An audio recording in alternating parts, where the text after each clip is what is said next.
างสังคมอีสานสู่สังคมการอ่านให้รักและเข้าใจมาสร้างสังคมอีสานสู่สังคมการอ่านให้รักและเข้าใจช่วยการศึกษาก้าวไกลรวมมือรวมใจกันทุกวันหน้าอ่านวันละนิดเติมเต็มชีวิตเพิ่มพูนปัญญาจะสุขสมปรารถนาอนาคตก้าวหน้าพาฝันเป็นจริงก้าวหน้าละพาฝันเป็นจริงรักจริงและอ่านจากใจทุกทิศทั่วไทยทั้งชายและหญิง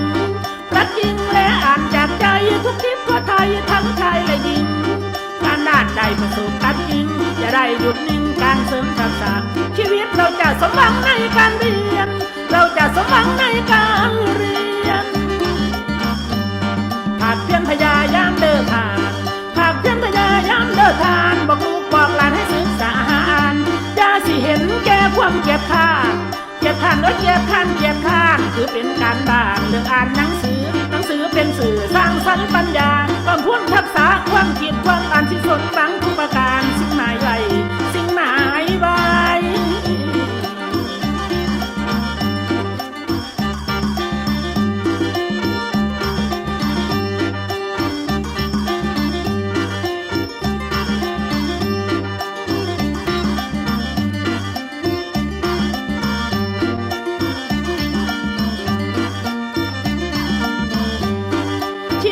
จะสุขสดใสหากเราก้าวไปจากความรอบรู้ชีวิตจะสุขสดใสหากเราก้าวไปจากความรอบรู้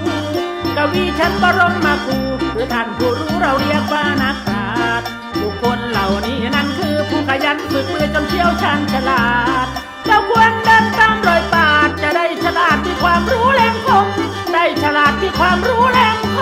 มเป็นแสงสว่างแห่งปัญญาจุดประทีปนำพาส่องประกายงามสนเป็นแสงสว่างแห่งปัญญาจุดประทีปนำพาส่องประกายงามสนสร้างงานให้ชาวโลกชื่นชมคนในสังคมก็ยอมรับคนหน้าด้วยภูมิปัญญาอ่านเขียนเพียนเอาภูมิปัญญาอ่านเขียนเพียนเอาอ่านหนังสือวันเดียวเทียบเท่า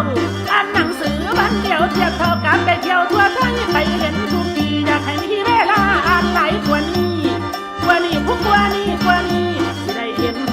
ผู้สวนเรามาสานฝันด้วยการรักการอ่านสร้างสังคมมีสารสู่สังคมการอ่านสิได้สูงสำราญสุขคนเดินสู่คนเดิ